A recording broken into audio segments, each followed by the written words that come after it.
किसी को सबसे खूबसूरत तोहफा आप क्या दे सकते हैं? वो होता है आपका वक्त। एग्जैक्टली अनइंटरप्टेड वक्त। और आप किसी से बात कर रहे हैं और बात करते करते वो कुछ और करना शुरू कर दे, उसकी तवज्जो कहीं चली जाए तो आप इरिटेट होना शुरू हो जाते हैं। लेकिन अब लगता है ऐसे है कि ये हमारी ज़िंदगियों का हिस्सा बन गया है। हमने इसको नॉर्मलाइज कर लिया कि मैं मुजम्मिल से बात कर रही हूँ और मुजम्मिल अपने फ़ोन में लगा हाँ मैं सुन रहा हूँ। दिस इज़ वेरी, एक तो मैं कहती हूँ इसको, दिस इज़ वेरी इंसल्टिंग, पहली बात तो ये। लेकिन इसको नॉर्मलाइज करने के अंदर हमारी टेक्नोलॉजी का कितना बड़ा हाथ है और क्यों हम इस चीज़ के ऊपर बात नहीं करते हैं। आज हमने सोचा कि एक नई टर्म के थ्रू इस पर बात करें, दैट इज़ टेक्नोफेरेंस, टेक्नोलॉजी का इंटरफेरेंस आपकी लाइफ के अंदर, आपके रिलेशनशिप्स के अंदर। जो यंग पेरेंट्स हैं इस टाइम पे उनको पता होगा, एक तो आप ऑफिस में काम करते हैं, घर पहुंचते हैं और फिर उसके बाद आपने अपने ये टेक डिवाइसेस को टाइम देना होता है। औलाद टाइम के लिए वेट कर रही है आपके, and your day goes about just like that. So चाहे आपकी लाइफ में आपके लाइफ पार्टनर के साथ टाइम हो, आपके दोस्तों के साथ टाइम हो, अक्सर औकात कमरे में आप बैठे हुए होते हैं और हर बंदा अपने मोबाइल फोन में लगा हुआ होता है या अपेरेंटली आप साथ बैठे हुए हैं बट आप हैं नहीं, मेंटली यू आर एब्सेंट। टेक्नोफेरेंस जो है ना, इसको जरा डिस्कस करने का हमने सोचा ताकि ये सारे थॉट्स रीइटरेट भी हो जाए हमारे माइंड के अंदर, रिप्लेनिश भी हो जाए कि हमें किस तरह से अपनी जिंदगियां गुजारनी चाहिए बतौर इंसान। अच्छा, आज 15 मई है आयशा, और यूनाइटेड नेशंस की तरफ से इसको रिकॉग्नाइज किया जाता है फैमिलीज का और इंटरेक्शन का दिन। ओह यस, आज खानदान का दिन भी मनाया जा रहा है। बहुत ही खूबसूरत बात। अब ये बड़ा, इससे बेहतर तोहफा आप क्या देंगे अपनी फैमिली को कि अपने फोन को उठाकर रखिए साइड पर और आज के दिन कम से कम उनके साथ आप गुजारें। हमारे साथ डॉक्टर उस्मा मसरूर साहिबा मौजूद हैं, मेरे नफ्सियात हैं, अक्सर हमारे शोज़ का हिस्सा बनती हैं, लेकिन आज आई हैं वो काफ़ी अरसे के बाद। तो अस्सलाम वालेकुम। वालेकुम अस्सलाम। डॉक्टर उस्मा कैसी हैं आप? जी बिल्कुल ठीक ठाक, गुड मॉर्निंग। Good morning.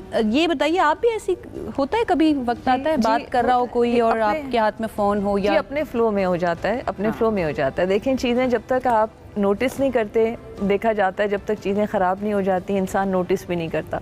तो जैसे ही आपने टर्म यूज़ की, तो जब मैंने भी फर्स्ट टाइम सुना तो मुझे भी ये टर्म इसलिए अच्छी लगी कि मुझे लगता है कि ह्यूमन साइकी जो है ना, उसको जब तक आप कोई ऐसी चीज़ ना दो जिसको वो पिक करे, जिसको वो अपने माइंड में कंसोलिडेट करे, तब तक लोग, अगर हम रूटीन में कॉम्प्रिहेंड ना कर ले ना, तो टर्म्स को इंट्रोड्यूस कराना ज़रूरी होता है ताकि लोग इसकी तरफ तवज्जो देना शुरू करें कि ये क्या है। अच्छा डॉक्टर साहब, अगर हम लोग फैमिली लाइफ लें और इंटरेक्शन लें, तो हमारे पास इमोशंस, हेल्दी इमोशंस जो हमें एक बेहतर इंसान बनाते हैं, वो पूरी रेंज है इमोशंस की, जो सैडनेस और पेन, ग्रीफ से लेके तो all the way up to love, affection and the likes of them हमारे पास एक आता है। इस स्पेक्ट्रम से डिस्कनेक्ट होना इंसानी दिमाग के लिए कितना डेंजरस है? जी बिल्कुल, मैं आपके क्वेश्चन को आंसर करूंगी। थोड़ा सा इसको मैं पीछे से बैकग्राउंड से देखें जी। ये जो एक हैबिट होती है जिसमें हम डिस्कनेक्टेड हो जाते हैं, टेक्नोलॉजी में इन्वॉल्व हो जाते हैं, पहले तो हम इसको थोड़ा समझें कि ये खुद हम क्यों इसमें इन्वॉल्व होते हैं। देखिए ह्यूमन, फिर मैं नेचर से बात शुरू करती हूँ। ह्यूमन नेचर है कि क्यूरोसिटी नेचर में बहुत ज़्यादा है। इंसान थोड़ा सा ना सहल पसंद है, थोड़ा सा आराम पसंद है, और वो चाहता है कि उसका दिमाग रिलैक्स रहे। और ये ऐसी चीज़ है जो आपको, वो बैठे हुए आपके हाथ में ये चीज़ें प्रोवाइड कर रही होती है। देखिए, आपकी लाइफ में स्ट्रेसेस हैं, टेंशन है, तो आप चूँकि सहल पसंद है, बहुत दफ़ा ऐसा होता है कि आप सिर्फ इसलिए फ़ोन देखते रहते हैं कि आप अपनी प्रॉब्लम्स को थोड़ा सा इग्नोर और अवॉइड कर सकें। जी, अनकॉन्शियसली आप ये काम कर रहे होते हैं। तो पहला जो स्टेप है वो ये है कि आप अपनी अंडरस्टैंडिंग तो डेवलप करें कि हम खुद क्या कर रहे हैं, और फिर रिलेशनशिप तो एक सेकेंडरी चीज़ है।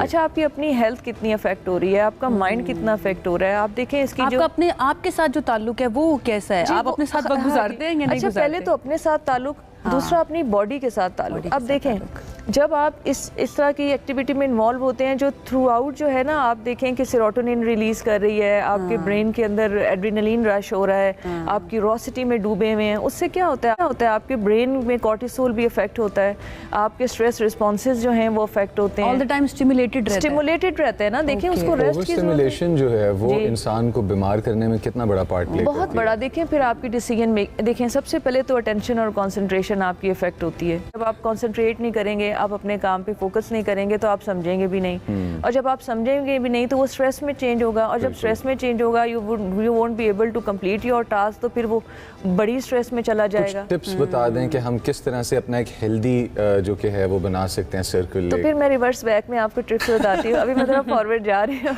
अब मैं जा रही हूँ कि देखें, अब यही चीज़ आप अपने साथ तो कर ही रहे हैं, लेकिन रिलेशनशिप्स के साथ क्या होता है कि देखें, आपने कहा कि सबसे इम्पोर्टेंट तोहफा एक टाइम होता है।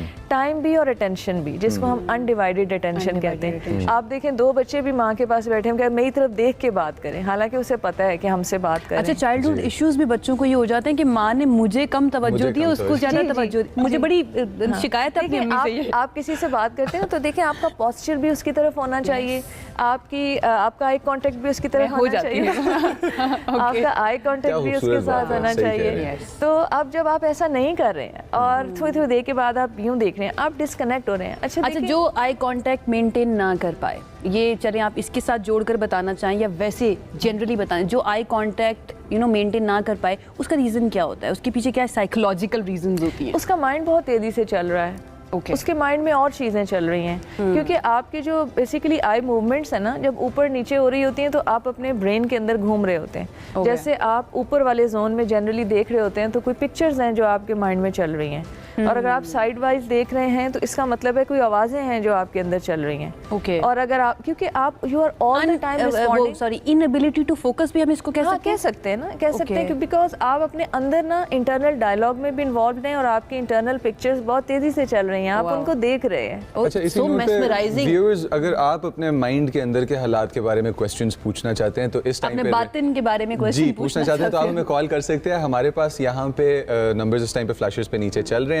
अब इंटरफेरेंस टेक्नोलॉजी की किस तरह से हमारी लाइफ को इम्पैक्ट करती है, क्वालिटी ऑफ लाइफ को इम्पैक्ट करती है और हमारी क्वालिटी ऑफ परसेप्शन को डिफरेंट बना देती है, ये चीज़ है कि जो आज हम डिस्कस करें।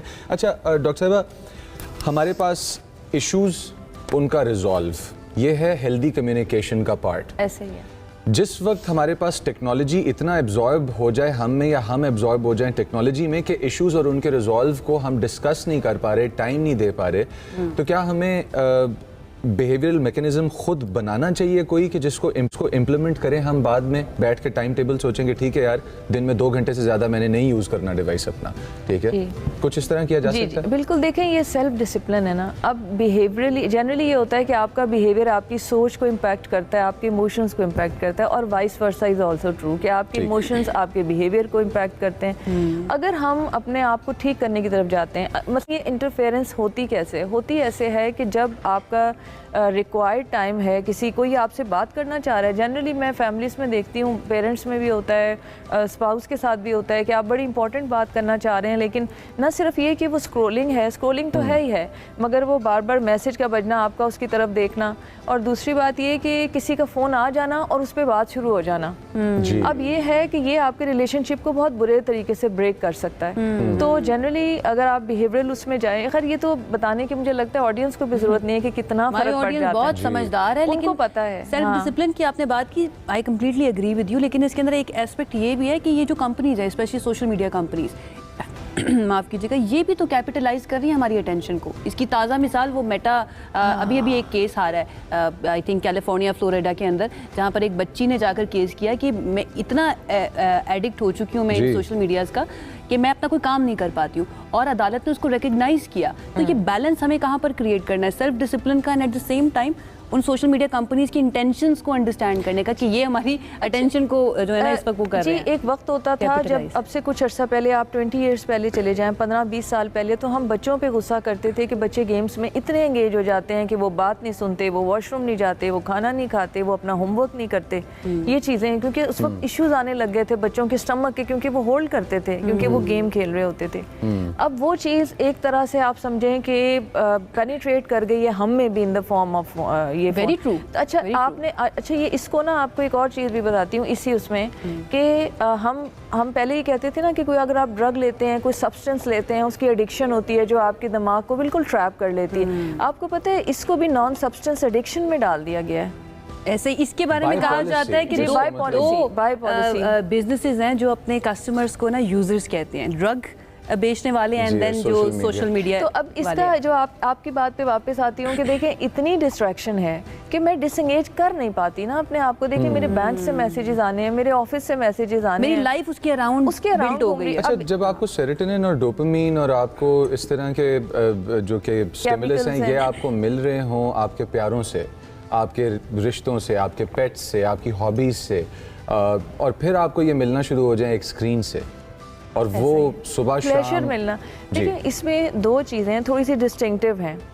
एक तो ये कि हम अपना सेरोटोनिन और अपनी जो मेंटल जो सेटिस्फेक्शन है वो हम उससे ले रहे हैं क्योंकि वो इट इज़ रेडिली अवेलेबल।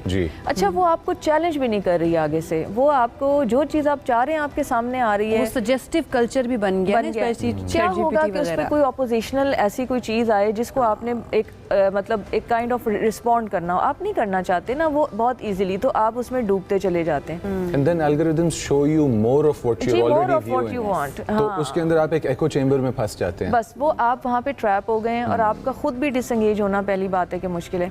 और दूसरी तरफ ये एक और चीज़ है, उसको आप ये कॉन्सेप्ट यूज़ करें कि हमारा जो ब्रेन है, अगर चलें एग्जांपल ले लें, आप कोई बहुत अच्छा फूड किसी एक रेस्टोरेंट से ट्राई कर लेते हैं, आप 10 और भी फिर लेना, आप कहते हैं नहीं वो वाली बात नहीं है जो उस स्टेक की बात है या उस कढ़ाई की बात है, क्योंकि आपका माइंड जो है उसने वो टेस्ट कर लिया है। अब आपकी वो एक्सपेक्टेशन सेट हो गई है। अब ये जो नीचे वाली चीज़ें हैं ये ठीक है, गुजारा चलेगा, आपको एक्साइट नहीं करेंगी, अब ये एक्साइट भी नहीं करेंगी। अब क्या होता है रिलेशनशिप्स के साथ, देखें रिलेशनशिप्स जो होते हैं वो गिव एंड टेक होते हैं। ऐसा नहीं होगा कि आप किसी रिलेशन के साथ होंगे और सिर्फ आपकी सुनी जा रही होगी। अब जाहिर है दूसरी साइड से चीज़ें आ रही हैं, वो क्या करती हैं, वो हमें डिस्कम्फर्ट में डालती हैं। तो हमारे लिए वो जो स्टैंडर्ड है हमारे मेंटल रिलैक्सेशन का, जो ये हम बाहर के लोगों से एंगेज होकर ले लेते हैं ना, जैसे आप अच्छी सी पिक्चर लगा लें, पता नहीं कितने लाइक्स आ जाएंगे, आप कहेंगे कितना मज़ा आ रहा है, जबकि आपकी अपनी लाइफ में आपके फ्रेंड्स आपको क्रिटिसाइज करेंगे या फैमिली वाला कहता है भाई इस तरह से देख लो, आप पसंद नहीं करेंगे ना उस चीज़ को। तो क्या है कि हमारी जो एक्सपेक्टेशंस है वो बहुत रेस्ड है हमारे ब्रेन की, मैं कहूँगी ब्रेन की, क्योंकि ब्रेन के वो केमिकल रिलीज हो चुके होते हैं जो कि बाद में रिलेशनशिप्स में हमें आपको नहीं मिल रहे होते। अब देखें, अब बच्चों को आप कहें छोड़ दो भाई फोन, जाओ बाहर जाके खेलो, कौन खेलेगा बाहर जाके, उनको तो खेलने का मजा ही नहीं पता। कोई उम्मीद बाकी है? जी बहुत उम्मीद है, बहुत उम्मीद है, सुनती हूँ मैं उम्मीद। हाँ बताइए। How many times have you had your knee scratched? आपके घुटने छिले, आप भागते हुए गिरे हो, बचपन में खेलते हुए मुझे याद है दोपहर के वक्त ना, हम सब ने शायद ये गुजारा होगा वक्त, अम्मियाँ कहती थी नैप ले लो, हम छुप छुप के जाते थे अपनी छतों पर खेलना, घर से बाहर खेलना, और अक्सर ऐसा होता था कि हमें स्क्रैचेस भी लग जाते थे, but we enjoyed that. We enjoyed those. Now, pleasure जो था ना, प्लेजर का क्राइटेरिया भी डिफरेंट था, उसका फ्लेवर भी डिफरेंट था कि फ्रेंड्स के साथ खेलना है, लड़ना है, मैंने आज जीतना है, मैंने आज तेज भागना है। अब देखिए चीज़ें बिल्कुल चेंज हो। जोनाथन नाइट कहता है कि हमने प्ले बेस्ड चाइल्डहुड से ना फोन बेस्ड चाइल्डहुड कर दिया। लेकिन आपकी बात पे वापस आ जाते हैं कि देखिए hope is always there. Okay, it is relief. Please बताइए क्या क्या किया जा सकता है? बिल्कुल ऐसे किया जा सकता है कि आपने बात की ना कि आप क्या बिहेवियरल लेवल पे आप सबसे पहले अपने आप को डिसिप्लिन करना शुरू कर सकते हैं कि आप दिन का थोड़ा सा हिस्सा आप टेक्नोलॉजी के बगैर गुजारना शुरू करें ज़रा। अच्छा, स्टार्ट स्मॉल।